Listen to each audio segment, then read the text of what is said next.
രൂപയുടെ മൂല്യം വളരെ ഫ്ലെക്സിബിൾ ആയിട്ടിരിക്കുകയാണ്. 0.5% റേറ്റ് ഓഫ് ഇൻട്രസ്റ്റ് കുറയ്ക്കുകയും ഒക്കെ ചെയ്തു റിസർവ് ബാങ്ക് ഓഫ് ഇന്ത്യ. പക്ഷേ അതിനുശേഷവും അത് മാത്രവുമല്ല, രൂപ ഇൻട്രസ്റ്റ് കുറച്ചു, റീപ്പോ റേറ്റ് കുറച്ചു എന്നുള്ളത് മാത്രമല്ല, റിസർവ് ബാങ്ക് ഓഫ് ഇന്ത്യ 2600 കോടിയിലധികം ഡോളർ വിറ്റഴിച്ചു. രൂപയുടെ മൂല്യം ഉയർത്താൻ വേണ്ടിയാണ്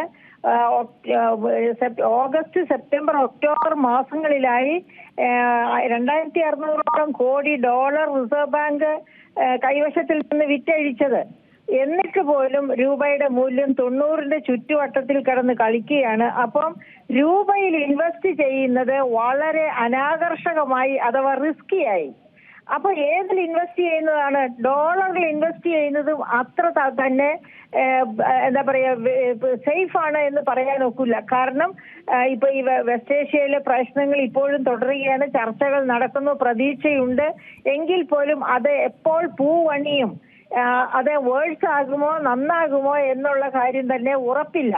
അതുപോലെ തന്നെ ട്രംപിന്റെ വ്യാപാര യുദ്ധം ഇപ്പോഴും തുടർന്നുകൊണ്ടിരിക്കുകയാണ്. അവിടെ ഇവിടെയൊക്കെ മയക്കുവെടിയൊക്കെ വെക്കുന്നുണ്ടെങ്കിൽ പോലും ട്രംപ് യഥാർത്ഥത്തിൽ താഴേക്ക് ഇറങ്ങി വന്ന് താരിഫുകളൊക്കെ ഫിക്സ് ചെയ്ത് ലോക വ്യാപാര ക്രമം സംശുദ്ധമാക്കാനുള്ള നടപടി എടുക്കുന്നില്ല. അപ്പൊ അത്തരം കാരണങ്ങൾ കൊണ്ടൊക്കെ ഡോളറിന്റെ മൂല്യവും അത്ര വിശ്വസനീയമായതല്ല. അങ്ങനെ വരുമ്പോൾ ലോക ജനതയ്ക്ക്, ഇന്ത്യക്കാരെ അല്ല നമ്മൾ നോക്കേണ്ടത്, ലോക ജനതയ്ക്ക് ഏറ്റവും നല്ല ഒരു മാർഗം എന്ന് പറയുന്നത് എന്താണ്? ഏറ്റവും നല്ല ഒരു നിക്ഷേപ മാർഗം എന്ന് പറയുന്നത് സ്വർണം തന്നെയാണ്. കേട്ടിട്ടില്ലേ ETF, സ്വർണം ETF എന്ന്, അതായത് ഗോൾഡ് എക്സ്ചേഞ്ച് ട്രേഡ്. അതിപ്പോ വ്യാപകമായിട്ട് നടന്നുകൊണ്ടിരിക്കുകയാണ്. നമ്മുടെ ശ്രോതാക്കളൊക്കെ കാണാറുണ്ടായിരിക്കും, 10 രൂപ സ്വർണത്തിൽ ഇൻവെസ്റ്റ് ചെയ്യുന്നു എന്നൊക്കെ പറഞ്ഞുള്ള ചെറിയ ചെറിയ ഇൻവെസ്റ്റ്മെന്റ്. അത് 10 രൂപ എന്ന് പറയുന്നത് 10,000 ആകാം. അതുപോലെ ഏത് എമൗണ്ടിലും സ്വർണത്തിൽ ഇൻവെസ്റ്റ് ചെയ്യാം. അപ്പൊ നമ്മുടെ പേരിൽ അത്രയും സ്വർണം വരും. അതായത് സ്റ്റോക്ക് മാർക്കറ്റിൽ എങ്ങനെ ഇൻവെസ്റ്റ് ചെയ്യുന്നുവോ അതുപോലെ തന്നെ സ്വർണത്തിൽ ഇൻവെസ്റ്റ് ചെയ്യുക. അപ്പൊ ഇപ്പൊ സ്വർണത്തിന്റെ പ്രത്യേകത എന്താ? സ്റ്റോക്ക് മാർക്കറ്റ് ആണെങ്കിൽ ഭയങ്കര ഫ്ലക്ച്വേഷൻ ആണ്. മറിച്ച് ഗോൾഡ് മാർക്കറ്റ് ആണെങ്കിൽ വളരെ ചെറിയ ചെറിയ ചലനങ്ങൾക്ക് താഴോട്ട് ഇത്തിരി പോകും, അതിൽ കൂടുതൽ മുകളിലോട്ട് വരും. ഈ തരത്തിലുള്ള ചലനങ്ങൾ മാത്രമാണ് സൃഷ്ടിക്കുന്നത്. അതേ സമയത്ത് നമ്മൾ ഒരു ഗ്രാഫ് വരയ്ക്കുകയാണെങ്കിൽ ആ ഗ്രാഫ് മുകളിലേക്ക് തന്നെ ഇത്തിരി സിക്സാഗ് ആയിരിക്കും, അതായത് ഇത്തിരി കയറി ഇറങ്ങിയായിരിക്കും, നേർരേഖയായിരിക്കില്ല, പക്ഷെ അത് മുകളിലേക്ക് തന്നെ ആയിരിക്കും പോവുക. അപ്പൊ എന്ത് വെച്ചാൽ ലാഭസാധ്യത കൂടുതലാണ് സ്വർണത്തിൽ നിക്ഷേപിച്ചാൽ എന്ന്. അങ്ങനെ വരുമ്പോഴേക്ക് 1 ലക്ഷം രൂപ കൊടുത്ത് 1 പവൻ വാങ്ങുന്നതിന് പകരം 50,000 രൂപ ഉണ്ടെങ്കിൽ അത് കൊടുത്ത് അതിന്റെ സ്വർണ്ണ ETF ചേരുക. ആ തരത്തിൽ 10,000 ആണെങ്കിൽ അങ്ങനെ ചേരുക, 1000 ആണെങ്കിൽ അങ്ങനെ ചേരുക. ആ തരത്തിൽ സ്വർണ്ണ ETF, exchange trade in gold, അങ്ങനെ ചെയ്യാൻ പറ്റും. അപ്പൊ അത് ഒരു കാരണമാണ് സ്വർണത്തിന്റെ വില കൂടാൻ.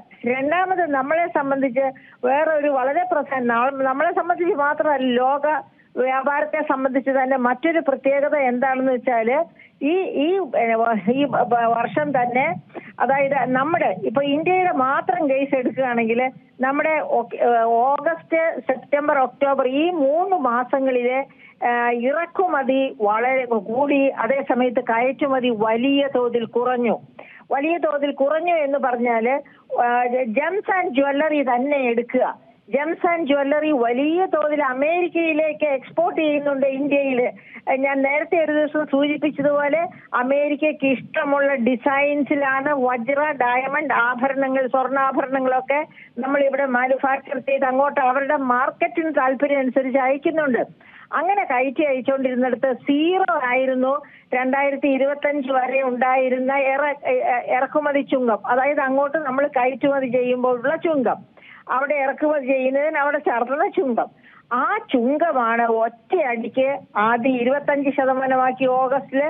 അത് ഓഗസ്റ്റ് 27 തീയതി ആയപ്പോഴേക്കും ചില കണ്ടീഷൻസ്, അമേരിക്കയുടെ കണ്ടീഷൻസ്, ഉപാധികൾ സ്വീകരിക്കാത്തത് കൊണ്ട് 50% അതായത് നേരെ ഇരട്ടി 100% വർധന വരുത്തി. അതിനുശേഷം ഈ 2 മാസം കൊണ്ട്, അതായത് ഒക്ടോബറിൽ തന്നെ 40% ഇടിവാണ് ജെംസ് ആൻഡ് ജ്വല്ലറി എക്സ്പോർട്സ് അമേരിക്കയിലേക്ക് സംഭവിച്ചിരിക്കുന്നത്. അപ്പൊ അങ്ങനെ അമേരിക്കയിലേക്ക് ഞാൻ നേരത്തെ തന്നെ സൂചിപ്പിച്ചിട്ടുണ്ട്, ഇന്ത്യയിൽ നിന്ന് ഏറ്റവും കൂടുതൽ വാങ്ങുന്ന കൺട്രിയാണ് അമേരിക്ക. അപ്പൊ അമേരിക്ക ഈ താരിഫ് യുദ്ധം തുടങ്ങിയത് മുതൽ ഇന്ത്യയിൽ നിന്നുള്ള കയറ്റുമതി അമേരിക്കയിലേക്ക് വലിയ തോതിൽ കുറഞ്ഞു. അത് തുകൽ ഉൽപ്പന്നങ്ങള്, വസ്ത്രങ്ങള്, നമ്മുടെ ബെഡ്ഷീറ്റ്സ് ഒക്കെ അമേരിക്കയിൽ ഏത് വലിയ ഷോപ്പിൽ ചെന്നാൽ ഇന്ത്യൻ ബെഡ്ഷീറ്റ്സ് ഒക്കെ ഇഷ്ടം പോലെ അവൈലബിൾ ആണ്. അതുപോലെ തുകൽ ഉൽപ്പന്നങ്ങള് അങ്ങനെ തന്നെയാണ്. പിന്നെ നമ്മുടെ റെഡിമെയ്ഡ് ഗാർമെന്റ്സ്, ഇതെല്ലാം അമേരിക്കയുടെ താല്പര്യം അനുസരിച്ച് ചെയ്യുന്നുണ്ട് ഇന്ത്യയിൽ. അപ്പൊ അതിന്റെ ഒക്കെ കയറ്റുമതിയിലാണ് വലിയ കുറവുണ്ടായത്. അങ്ങനെ നമ്മുടെ ട്രേഡ് ഡെഫിസിറ്റ് വർദ്ധിച്ചു. ഏത് രാജ്യത്തിന്റെ ട്രേഡ് ഡെഫിസിറ്റ് വർദ്ധിക്കുന്നുവോ അത് വലിയ തിരിച്ചടിയാണ് അവരുടെ കറൻസിയുടെ വാല്യൂവിലും ഒക്കെ. അങ്ങനെയാണ് നമ്മുടെ കറൻസിയുടെ വാല്യൂ തിരിച്ചടി നേരിടുന്നത്. അപ്പൊ കറൻസിയുടെ വാല്യൂ തിരിച്ചടി നേരിക്കൊണ്ടിട്ടിരിക്കുന്ന ഈ സാഹചര്യത്തില് സ്വർണത്തിലാണ് അധികം പേരും നിക്ഷേപിക്കുന്നത്. അതായത് സ്വർണം ETF, gold exchange trade method, അതാണ് എന്ന് പറയുന്നത്. അപ്പൊ ആ തരത്തില് സ്വർണം നിക്ഷേപിക്കുന്നത് കൊണ്ടാണ് സ്വർണത്തിന്റെ വില അടിക്കടി കയറുന്നു, അതിനിടയ്ക്ക് ഇത്തിരി കുറയുന്നു, പിന്നെ അതിനേക്കാൾ കൂടുന്നു, ഇങ്ങനെ കയറുന്നത്. അപ്പൊ ഇതിനൊരു പരിഹാരം ഉണ്ടാകണമെങ്കിൽ ഒന്നാമതായിട്ട് US-ന്റെ ട്രേഡ് നയം വ്യക്തമാകണം. അതായത് ഇന്ത്യയിൽ ഇന്ത്യക്ക് നേരെ എത്ര ശതമാനം ഇതാണ് താരിഫാണ് ഏർപ്പെടുത്തുക. അത് ഈ ഡിസംബറിലെങ്കിലും തീരുമാനിക്കപ്പെടും. എനിക്ക് തോന്നുന്നു നമ്മുടെ ഇന്ത്യ ഗവൺമെന്റിന്റെ ഭാഗത്തു നിന്ന് തന്നെ ഉണ്ടാകുന്ന ചില പ്രശ്നങ്ങളുണ്ട്. അത് ഞാനിപ്പോ അത്ര ശക്തമായിട്ട്, അതായത് ഇന്ത്യ പാകിസ്ഥാൻ യുദ്ധം നിർത്തിയത് അമേരിക്കയുടെ നിർദ്ദേശപ്രകാരമാണ് എന്ന് പാകിസ്ഥാൻ സമ്മതിക്കുന്നു. പക്ഷെ ഇന്ത്യ അത് സമ്മതിക്കുന്നില്ല. ഇന്ത്യ അത് സമ്മതിക്കാത്തത് ഡംബുകാരനായ ട്രംപിന് വലിയ തിരിച്ചടിയാണ്.